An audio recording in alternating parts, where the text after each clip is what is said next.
I never thought there would come a day when I'd be kicked out of the very house I grew up in. And on Easter no less. But that day, my mother only needed 3 words to turn me into a stranger. No hug, no greeting, not even a warm glance. Just a whisper laced with thorns, like a dagger, straight to my chest. "Don't come in." I stood there on the tiled porch holding a bottle of premium red wine and a basket of handmade chocolate eggs, the kind of gifts that used to make my mother beam with joy. But now, that woman just pulled the door almost shut, like I was a thief knocking to break in, not the daughter she raised for 28 years. I forced a smile, pretending it was just a bad joke. "You're joking, right?" I asked, my voice dry. But she shook her head. "No, Victoria, today isn't the time. The family's having a good time and—" She hesitated, glancing behind her like someone might overhear. "Emily said if you show up, she won't come inside." I didn't need to ask further. Emily, my half-sister, had been controlling the mood in this house ever since Mom remarried. With her perfectly styled blonde hair, a voice sweet as syrup but full of venom, and a long list of emotional issues that always won Mom over, Emily never had to share attention with me. Ever. Laughter echoed from inside. I heard glasses clink, and Uncle Mark's booze-soaked voice. "Cheers to a family that truly sticks together." Then Emily's voice rang out, sweet as artificial sugar. "This Easter is so peaceful, no drama, no negativity." My hand tightened around the wine bottle's neck. The April wind blew gently, rustling my dress, but the cold in my chest cut far deeper than the breeze. I had driven 3 hours from San Diego to Santa Barbara, taken time off work, and spent nearly $300 putting together gift baskets for the kids. I even wore the floral dress Mom once said looked so good with your skin tone. I thought, it's Easter, it's family, maybe this time would be different. Maybe I'd be welcome. I was wrong. Deep down I knew I wasn't wanted. I was just a walking wallet. The keeper of the power, water and internet bills. The one who owed them forever just for not being a burden. A background character in the family play, where Emily was the star. Mom looked at me, her eyes avoiding mine. She wasn't angry, just scared. Scared that my presence might upset Emily. Scared Emily might have another episode because of my negative energy. I nodded. "Well then, have a peaceful Easter," I said, my voice light as air, but each word sharp as steel. Then I pulled my phone from my purse and opened my payment app. My fingers tapped each item. Electricity, minus cancel payment. Minus cancel payment. Wi-Fi, cancel. Auto renew. Inside the house, the lights flickered. A loud shout came from the living room. "What the hell? The Wi-Fi's out." Emily's voice. No mistaking it. I looked straight into Mom's eyes, for the first time in years without backing down. "Don't expect that $3,200 anymore. I'm not your walking utility pole." Mom reached out as if to stop me, or maybe to cling to the last shred of dignity. But I was already turning away. My tires rolled over the damp pavement as I left in the fading sunlight. Behind me, the buzzing chaos of a hive just struck. No one ran after me, no one apologized, no one called out, "Victoria, don't go." And for the first time in years, I wasn't sad. I didn't feel guilty. I didn't look back. I had just placed a period on the role I used to play, the daughter who endured, forgave, and was never truly loved. I hadn't even left the neighborhood yet when I heard a shout behind me. "What the hell?" Emily's high-pitched voice rang out, dripping with rage. "Who cut the Wi-Fi?" I didn't turn around, just tilted the rear-view mirror enough to see my sister storming out the front door, phone raised like she was ready to punch the air. My mother followed behind her, clutching the pastel scarf she always wore when guests were over, her symbol of being the perfect suburban mom of Santa Barbara. The phone in my hand buzzed softly as the final notification popped up. "Water service canceled successfully." I smiled, but not with relief. It was the smile of someone who had just defused a ticking time bomb buried in their chest after years of silent tension. Emily screamed again, louder this time. "This can't be happening? Why is everything shutting down?" I rolled down the car window as I drove slowly past the little alley in front of the house. "Ask someone who's actually in the house, Emily," I said loud enough for her to hear. "I'm just the ghost who got kicked out of the party." She spun around, her face bright red, gripping her phone like it might shatter in her hands. "Are you crazy? There are kids here. They're hunting eggs. How are they supposed to play without internet?" I shrugged. "Maybe you'll have to teach them how to play outside. Or, better yet, explain why Aunt Victoria wasn't invited this year." My mom stepped in, her voice trembling. "Victoria, you shouldn't do this. It's Easter. It's a day for family to be together." I laughed, this time dry as sand. "Are you seriously trying to lecture me about family values after slamming the door in my face?" I narrowed my eyes. "After letting Emily erase me from the guest list because of negative energy?" Mom opened her mouth like she wanted to explain, but no words came out. Another shout came from inside the house. "There's no water!" Uncle Mark's voice rang out, panicked. "Has anyone checked the meter?" I gently pressed the gas, starting to pull away from the driveway. But I didn't get far before a white SUV shot out of the garage and blocked the road. Emily stood in the middle of the path, hands on her hips, eyes blazing.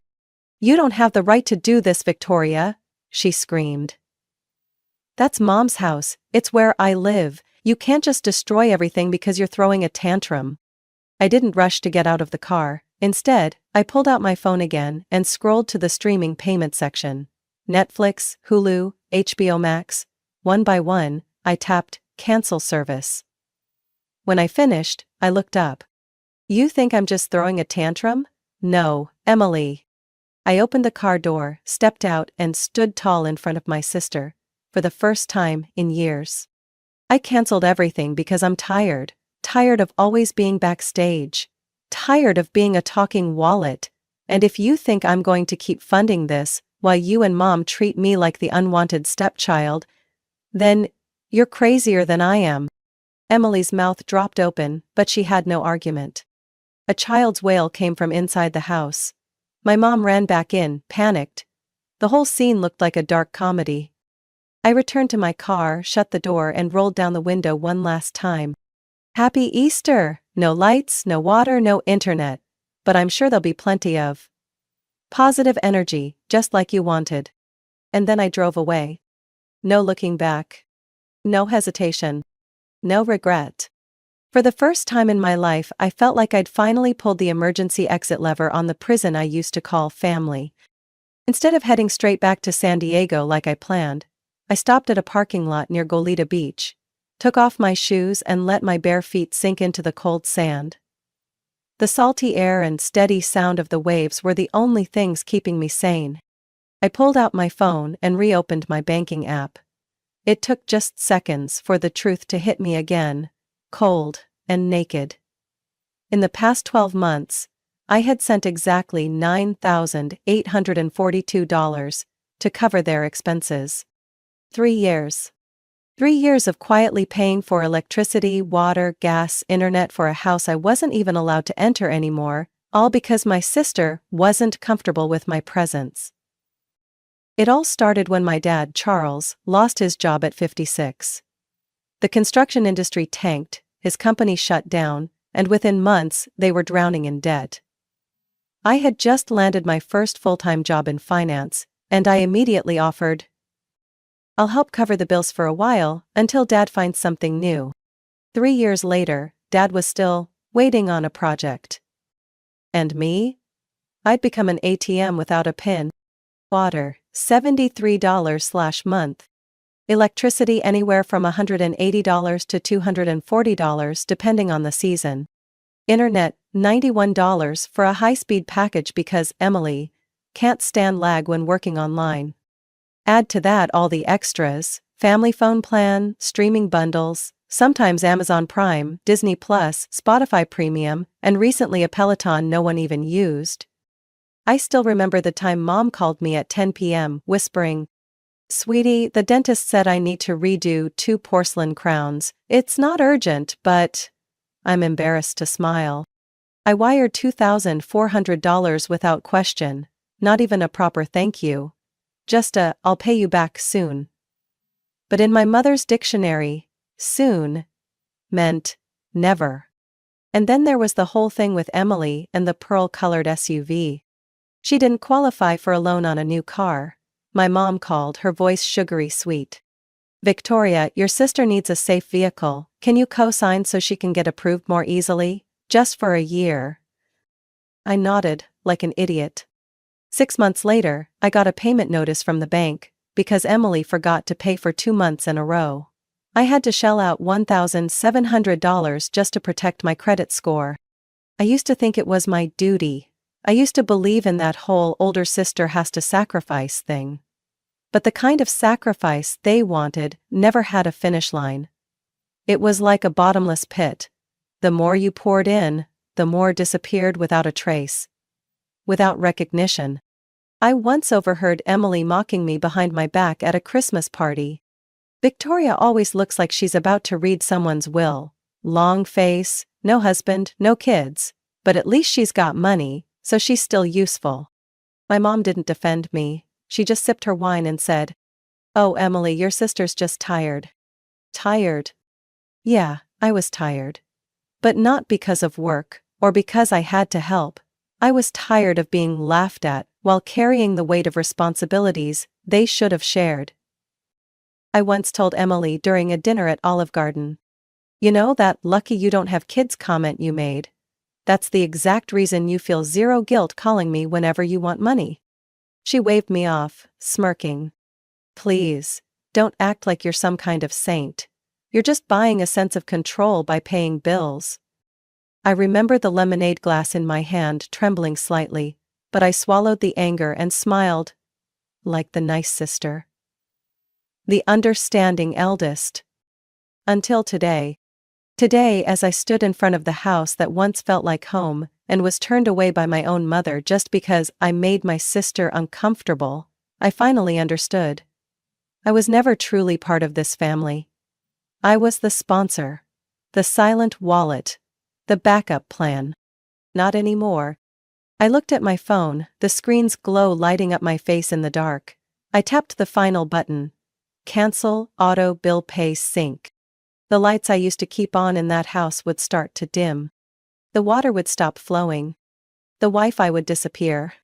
And for the first time in years, they'd have to live with the consequences of the disregard they showed me. I don't remember how long I stood in front of that door that day. Just that both hands were full of grocery bags, and my heart clenched when I heard a familiar voice from the kitchen. It was a Friday afternoon, about 3 weeks before Easter. I had stopped by to drop off some organic items Mom liked, along with fresh baguettes from a bakery I'd just discovered in San Marcos. No one knew I was coming. I planned to leave the groceries and head out. But the laughter inside made me freeze. "She's always wound up like a violin string," Emily's voice rang out, clear, cold like a knife. "She takes everything way too seriously." "She lives alone. Who wouldn't be tense?" my dad chimed in. "Probably goes a whole week without talking to anyone. People like that snap easily." I stood frozen. My heart pounded so hard it made my ears ring. Then Mom spoke. Softly, but it cut deeper than anything else.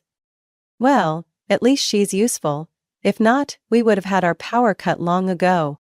Emily laughed loudly. "Exactly, at least she's got money. No kids, no love life, nothing to spend on, so it's only right she helps us." "I mean, I'm the one who needs support," Dad added, without hesitation. "I'm young, I've got a future.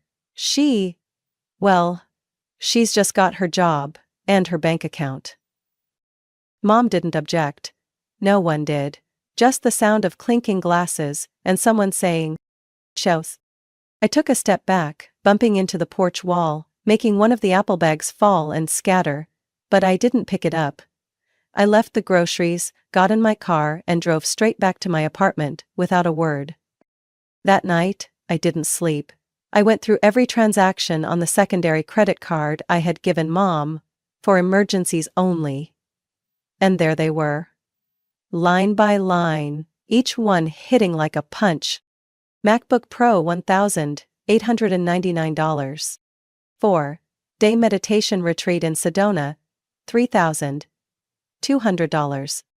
Full body treatment at Serenity Spa, $650. Plane tickets to Palm Springs, $438. Health app subscriptions, $74.99/month x 6 months.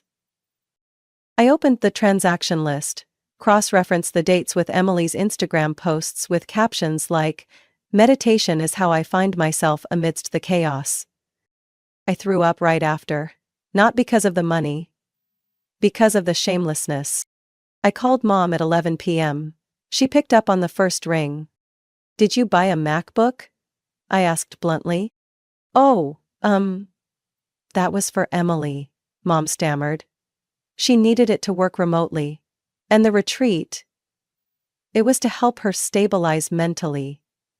She cried for a whole month, didn't you see?" "With my money," I said, my voice hollow. "You make more than the rest of us combined, Vic. A few thousand shouldn't mean anything to you, right? I thought you wouldn't mind." I hung up. I couldn't believe I had just heard that from the woman who gave birth to me. My mother didn't apologize, she justified it. Like I was a bank, not her daughter. I didn't cry, I just felt empty. That night, I took a pair of scissors, cut the secondary credit card in half, and tossed it in the trash. But the cut inside me wasn't so easy to heal. At 6:17 p.m. the next evening, loud knocking slammed against my door. I was in the kitchen, pouring boiling water into a chamomile teacup, and nearly spilled the whole kettle. Looking through the peephole, I wasn't surprised. Mom, Dad, and Emily. All three of them crammed together in the third-floor hallway of my apartment building, their faces flushed. Out of anger, embarrassment, or humiliation in front of the neighbors? Maybe all of it. I didn't open the door right away. I let them knock a few more times. Just enough to stretch the tension. "Victoria, you're being ridiculous," my mom yelled, her voice at least an octave higher than normal. "We're living like it's the Stone Age," Dad bellowed from behind. Emily pounded on the door so hard I thought her hand would go straight through the wood. "Open up, or are you seriously letting the whole family go insane without Netflix or hot water?" I took a deep breath and opened the door.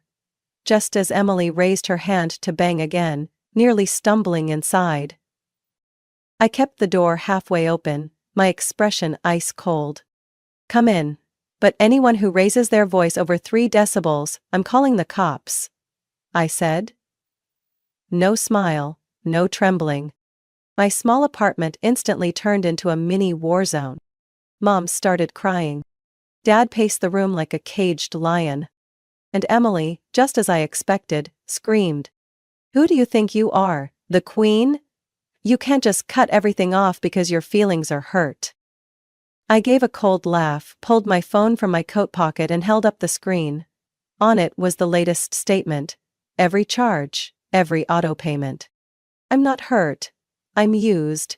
And I just ended it. Dad grimaced. "It's not that big a deal, Vic. You're blowing this out of proportion. We relied on you a little." "But that's only because we trusted you, right?" "A little?" I raised an eyebrow. "Since you lost your job in 2020, I've paid over $26,000 just to keep the lights on. Mom goes to the spa, Emily to retreats, and everyone uses my card without even asking. That's your idea of a little?" Mom's voice cracked. "Victoria, you know I didn't mean to." "No, you just assumed I'd never say no. You're used to it." I cut her off, firm. Emily stepped forward, her eyes blazing. "So what now? You want us to get on our knees and beg?" I placed my phone on the table. Pulled a stack of papers from my document folder. "No need to kneel, just sign," I said, setting them down in front of Emily. "The lease transfer for your pearl-colored SUV. You have 30 days to move it out of my name. After that, I'm notifying the lender to freeze the account. Emily turned pale. You've got to be kidding. I don't qualify for a loan on my own. Not my problem. I tried to help you. You used that to treat me like a fool. I turned to Mom. Netflix, Spotify, Amazon Prime, all streaming accounts I've stopped renewing. Don't bother trying to log in. Tomorrow night, I'll reset every password and remove all devices. Dad slammed his hand on the table. Are you punishing your own family? I looked straight at him. I didn't blink. It's not punishment, it's liberation. It's not that I don't love you. I just won't let myself be used anymore. The room went silent, a heavy kind of silence, like something was about to crack. I thought Mom would say something, an apology, a moment of remorse. But no. You'll regret this, she whispered, tears falling silently. Family isn't something you can switch on and off like a light. I nodded. Yes, but self-respect does, and today I turned it on. Emily walked out first without saying a word. She slammed into the doorframe on her way out, leaving behind a sharp, echoing thud. Mom followed, eyes red, never once looking at me. Dad was the last. He stood there for a long moment, then shook his head. You're pushing yourself away from everyone. When the day comes that you need someone, no one will be there. I closed the door behind him. Better that than keep living around people who only need me when my wallet's full. And then I locked the bolt. Separated myself from them. No more bells. No more guilt. No more burden called filial duty. After the three of them left my apartment like a small storm that had lost its wind, I waited for something. Maybe a call, a message, even just an email titled, "We need to talk."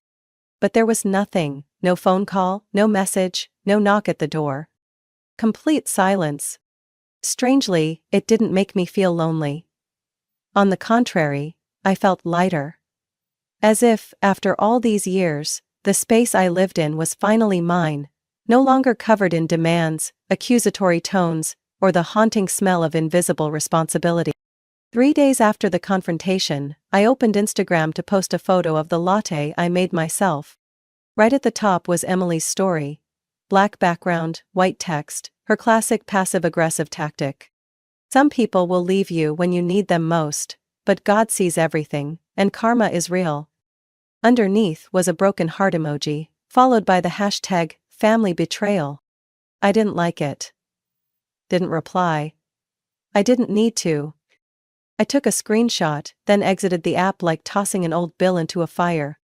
I was no longer the one who had to explain, clarify, or justify the truth. 2 days later, something truly unexpected happened. An email from Kelly, the wife of my cousin Ben, whom I rarely kept in touch with. The last time I saw her was at their wedding 3 years ago.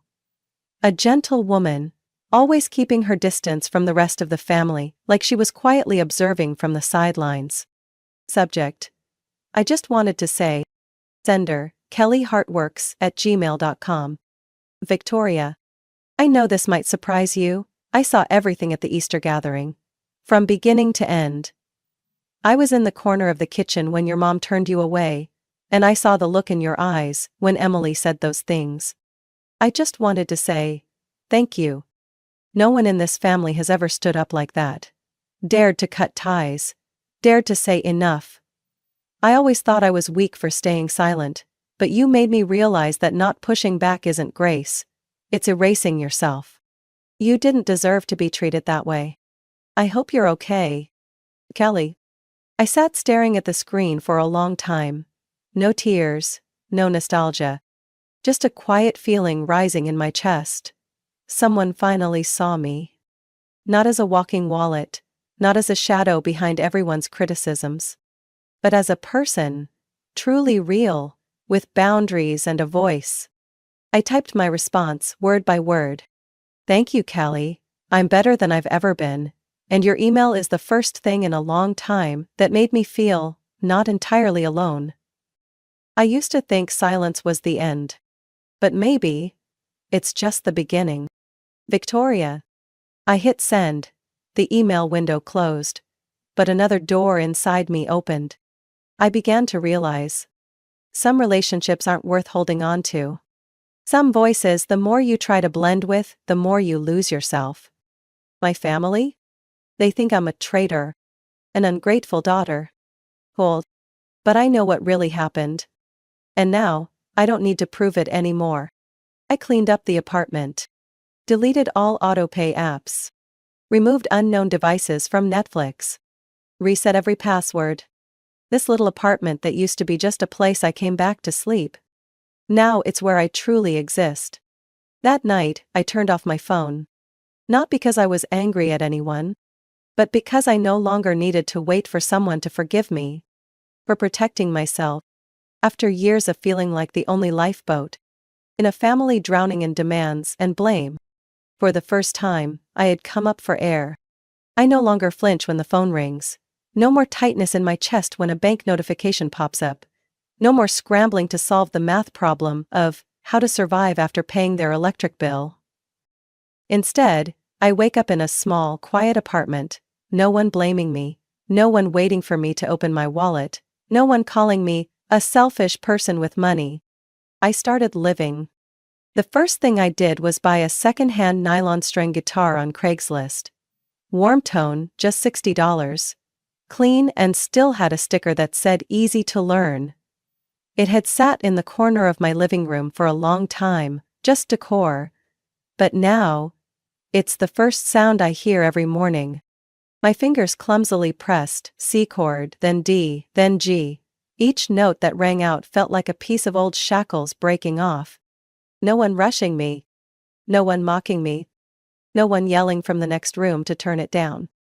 Just me, and the sound filling my own space. Then, I signed up for a weekend photography class at the local community center. It was just a beginner class, but when I held a camera for the first time in 10 years, my heart raced like I was skipping school to do something forbidden. I photographed everything, from a rusty fence behind the parking lot, to sunlight through a glass of iced tea on a table. Every click of the shutter was a moment I existed without needing anyone's permission. One day I ran into Melissa, an old college classmate, once my best friend, who slowly drifted away because I was always too busy being the eldest daughter in a chaotic family. She recognized me first. "Victoria? Is that really you?" Melissa exclaimed in a small cafe in Old Town. "You look lighter than before." We talked for hours. Old memories came rushing back. Days we hid in the library to cram for exams, secret weekend road trips, laughing so hard it hurt because of a dumb joke. I told her everything that happened. No sugarcoating, no exaggeration, just told it like capturing an old photograph. Real, unedited. Melissa didn't interrupt, didn't offer empty sympathy. She just held my hand and said, "You're braver than anyone I've ever known." Those words were simple, but they made my heart feel less frozen than I thought it was. And then I started writing. At first, just a few lines in a journal, then short stories, about a woman lost in a nameless city, about wounds that don't bleed but still ache deep in the bones. No one edited. No one judged. I wrote for myself, for the girl named Victoria who had forgotten her own voice after years of being the loudspeaker for other people's needs. This week I have dinner plans with friends from my photography class. Next week, I'll go to the book fair in Santa Barbara. And tonight, I'll make myself a mug of hot chocolate, curl up on the sofa, and reread the stories I once wrote. Not to revise them, but to honor every word I once dared to speak. Someone once asked me, "Is silence worth it without a family?" I used to think no. But now, I know. Silence isn't being shut out. Silence is a gift I gave myself after too many years of living in other people's noise. I'm no longer a victim. I'm not anyone's savior. I'm no longer defined by how many bills I've paid. I am Victoria, 28 years old, living in my own little apartment. Learning guitar, learning photography, writing stories, and smiling at life. For the first time, because I want to. Not because someone else needs me to. I had just come back from my photography class when I saw something taped to my apartment door. The hallway light glowed yellow over a thin white envelope, loosely held by a strip of clear tape. No delivery person, no sender name. Just one line on the front. From Mom. Written in the handwriting I'd known since elementary school. I didn't open it right away. I sat down on the sofa, set my camera aside, and poured myself a glass of cold water. It wasn't until the sky turned fully dark, and the city lights cast shadows on my wall, that I slowly pulled out the thin paper, folded in thirds. Victoria? I don't know where to begin, and I don't know if you'll even read this letter. But I want you to remember that no matter how angry you are, no matter how far you choose to go from us, you are still my daughter. Even if you forget that. I never will. I've made many mistakes. Maybe I relied on you too much. Maybe I didn't protect you from Emily's harsh words. But I'm your mother. I'm not perfect, but I love you. Your father doesn't fully understand, and Emily, she's still young, she doesn't know how to express herself. But I believe, deep down, everyone knows how important you are. The house hasn't been the same since you left. The water line broke, Wi-Fi went out, everything's been a mess. But it's not just because of those things. It's because you're gone. You're still my flesh and blood. And you always will be, whether you forgive us or not. Mom. I folded the letter, placed it on the table, and sat still. No tears, not a single drop. No anger either. No bitterness. No emotional strings being pulled like before. All I felt was peace.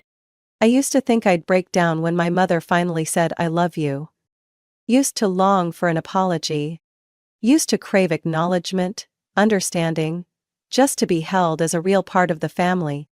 But now, I looked at the letter like an old slip of paper that missed the train. It came too late. It no longer mattered. Because I no longer stood at that platform. I don't need those words to live. Don't need a handwritten letter to exist. Don't need belated tears to validate years of being treated like a silent AITA.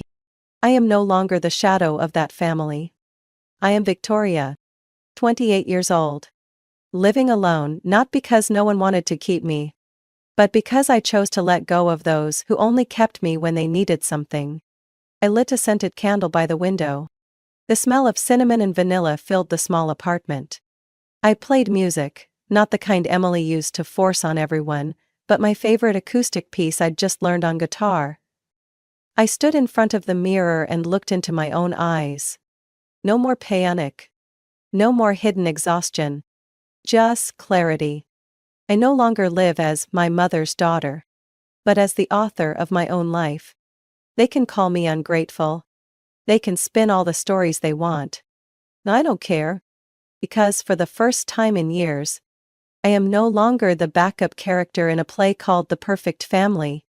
I am the lead in a story titled Victoria, the woman who was strong enough to rise, walk away, and never look back. From Victoria's story, I realized that sometimes the bravest thing isn't forgiveness. It's walking away from the relationships that drained you. Family doesn't always mean unconditional love. Sometimes, staying true to your own worth means daring to say enough, and choosing peace instead. Setting boundaries isn't betrayal, it's survival, for a soul that's been too tired from loving and enduring at the same time. What do you think about Victoria's decision? Was she too harsh, or was it necessary for her to truly live? Share your thoughts below. And don't forget to follow the channel for more powerful family stories to come.